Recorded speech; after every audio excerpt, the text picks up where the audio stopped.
Good morning, students.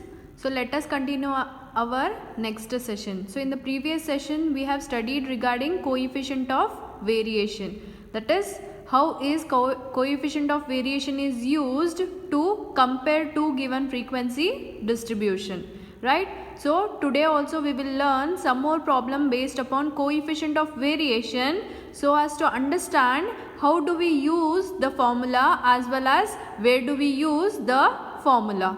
Okay, so let us continue with the exercise 15.3. So before to exercise 15.3 we have got to know how to use coefficient of variation in different way, right? So today we will continue with exercise 15.3. So your first question says, find from the data given below, state which group is more variable, A or B. So how do you decide the group, which group is variable? It depends upon coefficient of variation, that is CV. So if CV of A is more than B, then A is more variable than B. Otherwise, if coefficient of variation of B is more than A, then B is more variable than A, right? So now as you can see in the question there, okay, so in question only the data is given, that is two different frequency distributions are given, but directly mean or standard deviation is not given. So let us calculate mean and standard deviation so as to make use of the formula of CV. Okay, so let us consider the problem. So for question number 1, so here you need to find the mean and variance for standard deviation for both the group, that is for group A and for group B. For both of them you need to find x bar and sigma. So let us consider first for group A. How to calculate the mean and standard deviation? This we have already studied in our previous classes. Okay, so here the first column, that is marks, it is given in the class interval form. So it is from 10 to 20, 20 to 30, 30 to 40, 40 to 50, 50 to 60, 60 to 70, 70 to 80. And the frequency given, it is 9, 17, 32, 33, 40, 10 and 9. So the total frequency comes out to be 150. So as you can see there, class interval is given and frequency is given, right? Next we need to calculate the mean. So to calculate the mean, what is needed? You need the middle points, right? So if you know the middle point, then only you can calculate the mean. So let us first calculate those midpoints, that is x. Okay, so x's are nothing but the mid values of these intervals. So what it is? 15, 25, 35, 45, 55, 65 and 75. As you can see, these xi's, they are too large. So let us make them small by using what? Step deviation method, that is di is equal to each xi will be subtracted from assumed mean and divided by class width. So how do you assume the mean? It is one of the value which is among xi, but we will choose that xi which is the middlemost one. So for this one, what is the assumed mean? 45. And what is the class width? It is 10. So now 15 minus 45 divided by 10, it gives us minus 3. Similarly here minus 2, minus 1, 0, 1, 2 and finally 3. So after this we will calculate Fi into Di so as to calculate the mean. That is 9 into 3, minus 27, minus 34, okay, 32 into minus 1, minus 32, 33 into 0, 0, 40 into 1, 40, 10 into 2, 20, 9 into 3, 27. And when you add, the total will go to minus 6. Okay. So now after this, even to calculate the standard deviation, we need di square. Okay, so that is square each of these value. So how much it will be? 9, 4, 1, 0, 1, 4, 9. And next we need Fy into Di square. Okay, that is to calculate what? To calculate again the standard deviation. That is 9 into 9, 81. Next 17 into 4, it is 68. 32 into 1, 32. 33 into 0, 0. 40 into 1, 40. 10 into 4, 40. 9 into 9, 81. And you need to add this. So when you add this, the total goes to 342. So knowing these all values, we will calculate now our mean and standard deviation. So by step deviation method, what is the mean formula? A plus summation of Fy into Di divided by n into h, where I goes from 1 to how many intervals? 1, 2, 3, 4, 5, 6, 7. Okay, 7 intervals. So what is the assumed mean? Mean we have written here, it is 45. So 45 plus summation of Fy into Di minus 6 divided by 150 into 10. Or it is 45 plus into minus, minus, right? So now it will get cancelled. So here 15, okay. 10 ones are 10, 10 ones are 10, and again here 15. So 3 5s are 3 3s are. So we are remaining with, sorry, 3 2s are. So we are remaining with 2 by 5. Or when you simplify the mean for group A, okay, so the mean for group A, it comes out to be 44.6. So this is the mean for group A. Now let us calculate the standard deviation. First we will calculate the variance for group A, then its square root will give us the standard deviation. Okay, so what is the formula? H square by n square into n into summation of Fy into Di square minus summation of Fy into Di whole square. Okay, this is a formula to find the variance.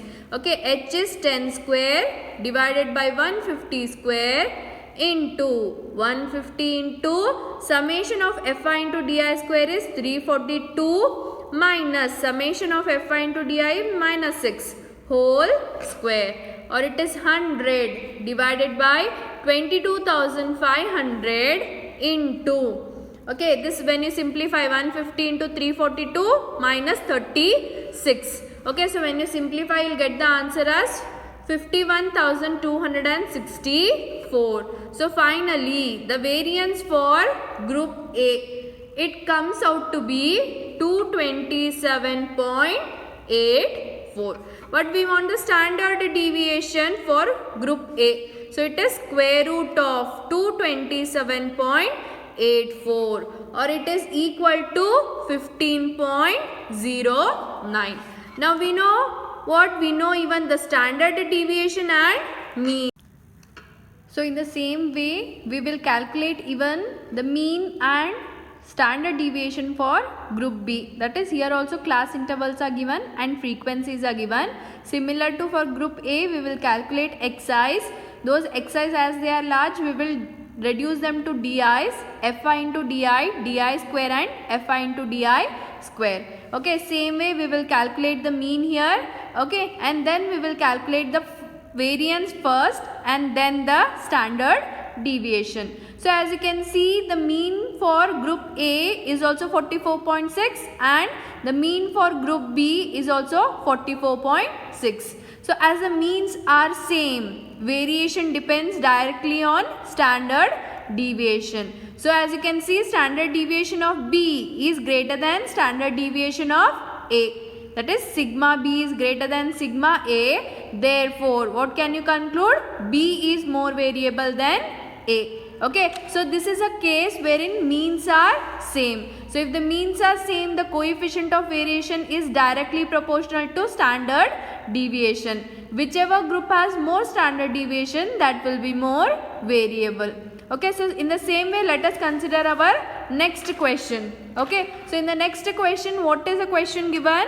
From the prices of shares X and Y below, find out which is more stable in value. So they are asking about the stability here. So how do you decide the stability of a group? It depends upon, that is, if coefficient of variation is less, then it is more stable. Okay, so as you can see, the data given here is an ungrouped data. So for this ungrouped data, what you have to calculate? You have to calculate mean, standard deviation, so as to calculate the coefficient of variation. Okay, so first for X, we will calculate the mean, that is X bar of A, we will calculate, and sigma for sigma for X we will calculate. Okay, so what is the mean formula for an ungrouped data? It is sum of all the observation divided by total number of observation. That is, you need to add 35, 54, 52, 53, 56, 58, 52, 50, 51 and 49. So the total sum, it comes out to be 510. And the total observation 1, 2, 3, 4, 5, 6, 7, 8, 9, 10. So there are totally 10 observations. So what is the mean here? The mean is 51 for X. That is for shares X. Then we need to calculate what? We need to calculate the standard deviation. Okay. So now standard deviation. Before standard deviation, we will calculate the variance. For that, consider those Xi's. Okay, so what are the Xi's given here? They are 35, 54, 52, 53, 56, 58, 52, 50, 51, 49.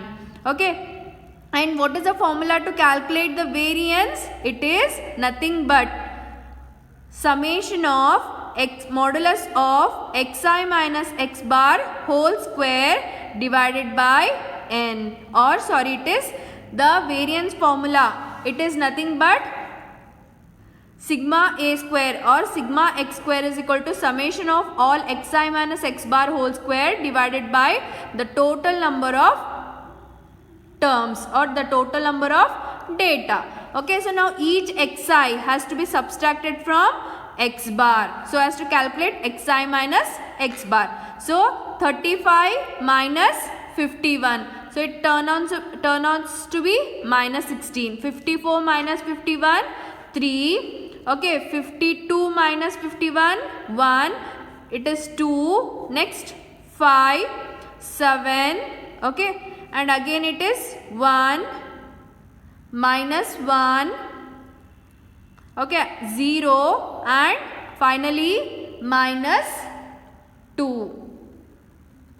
Okay, now we want each square, that is Xi minus X bar whole square. So 16 square, it is 256. Here it is 9, 1, 4, 25, 49, 1, 1, 0 and finally 4. And the total sum, it comes out to be 350. So now we know the mean, variance. But what actually do we need? We need the standard deviation, that is sigma for X. So it is here, let us calculate first the variance. So what is the variance? Summation of Xi minus X bar whole square. So how much it is? 350 divided by the total number of terms. So how much it is? It is 10. So 350 by 10, 35. So the variance is 35, but we need to calculate what? We have to calculate the standard deviation. So it is square root of 35. So how much is the square root of 35? Square root of 35 is 5.91. So after this we will calculate the CV for X. Okay, so what will be the CV? It is standard deviation for X, okay, divided by the mean for X into 100. What is the standard deviation? 5.91 divided by the mean. Mean is how much? 51 into 100. So the final answer, it comes to be 11.58. Okay, what is this 11.58? Coefficient of variation for shares X. Same way we will calculate for Y now. That is for Y what you have to calculate? Mean for Y and standard deviation for Y. So what is a mean for Y? It is summation of all the Yi's divided by total number of observation. So that is you will add these all Yi values. Okay, so when you add the complete Yi values, the total sum will be 1050 divided by 10. So what will be the mean? 105. Now we know the mean. Next you need to calculate what? The standard deviation for nothing but Y. Right. For that we need to calculate. We will consider all the Yi's. Then we want Yi minus Y bar. Then we need Yi minus Y bar whole square. Right. So what are Yi's? 108, 107, 105, 105, 106, 107, 104, 103. Okay. Next 104, 101. Each Yi we will subtract from 105. So it is 3, okay, 2, 0, 0, 1, 2, minus 1, minus 2, minus 1, minus 4.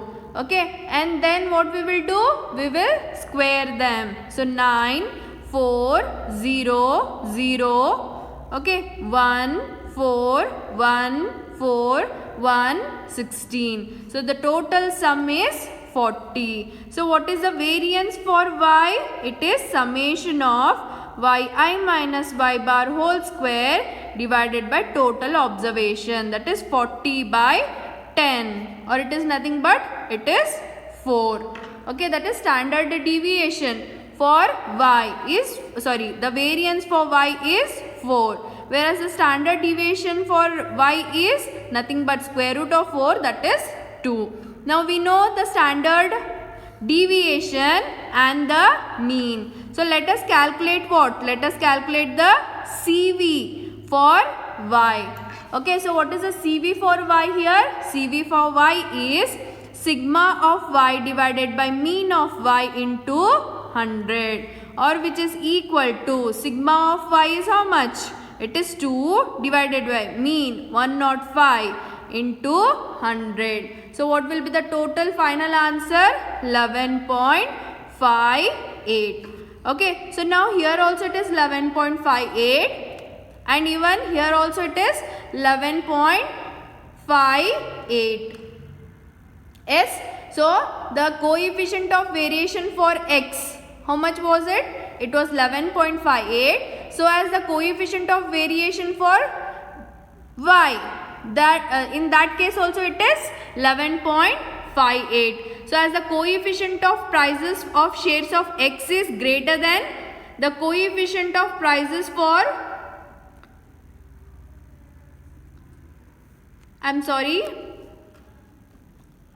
so here 2 by 105 into 100, it will come out to be 1.9. Okay, so as the coefficient of prices of shares for X is greater, that is this is greater than this. So which is more stable? That is Y is more stable compared to X. I'll once again explain. A group or anything it might be, when two frequency distributions are given and if they are asking about the stability, okay, that is you say that two groups or two frequency distribution, when you compare you say them to be stable with or to that group whichever which has CV less. That is if coefficient of variation is less, then stability is more. If coefficient of variation is more, then variability is more. So here you can see coefficient of variance of Y is less than coefficient of variance of X. So Y is more stable than X. So this is what you need to calculate. Monthly wages paid to workers in two firms A and B belonging to the same industry gives following result.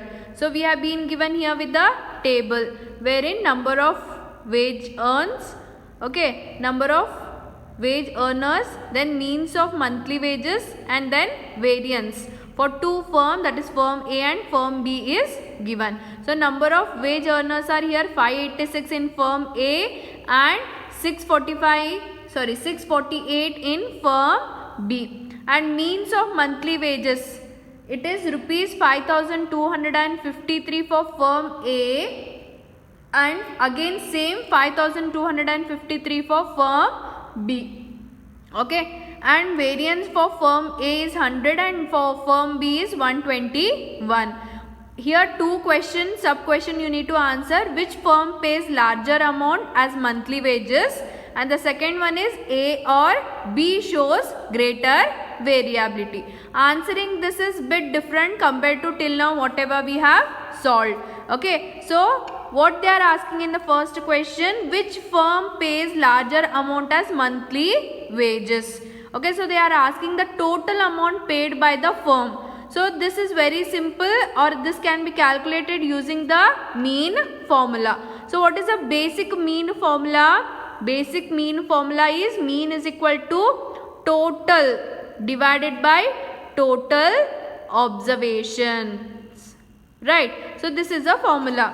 So now here mean is nothing but we have been here also for firm A, if you are considering. We have been given with the mean of firm A. How much it is? It is 5253, and this total you have to calculate, that is what is the total amount paid. So that we will denote it as total amount of firm A divided by the total observation. So here as it is a case of workers, then there how many workers work in firm A? The total number of workers is 586. So T of A, it is 5253 into 586. So the total amount paid by the firm A, it turns out to be, how much will it be? It will be the total amount paid will be equal to 5253 into 586. So in the same way even we will calculate for the firm B. That is, in that case also you will multiply mean into the total number of workers. So what it will give you? It will give the total amount paid by the firm B. To whom? To the workers of firm B. Okay. So the total amount, it turns out to be 3078258. This is the answer for your first question, and that is for firm A.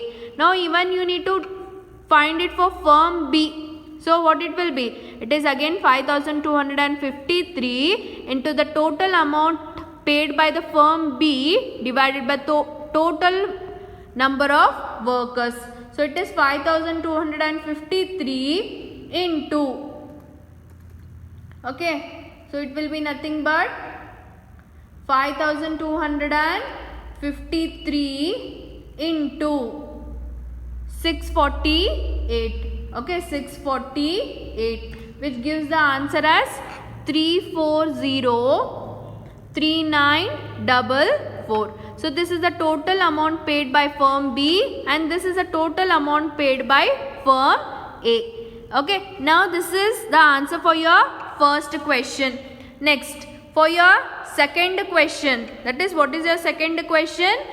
A or B shows a greater variability. So how do you check the variability? The variability depends upon coefficient of variation. So what is our coefficient of variation formula? Standard deviation about mean into 100. But you can see in the question that mean for both the firms it is same. So the CV directly is proportional to the standard deviation.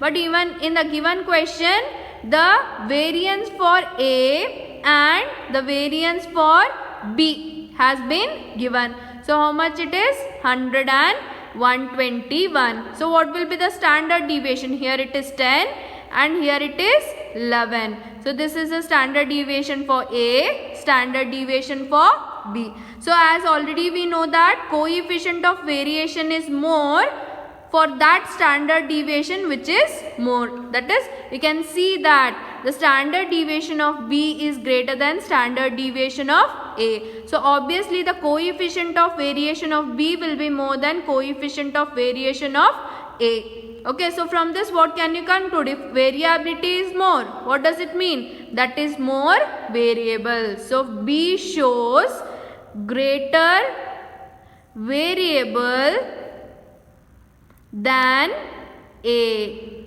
So this is your answer for which question? Third question, in which they had asked us the total amount paid by firm A and firm B, and they had asked about the variability among B and A.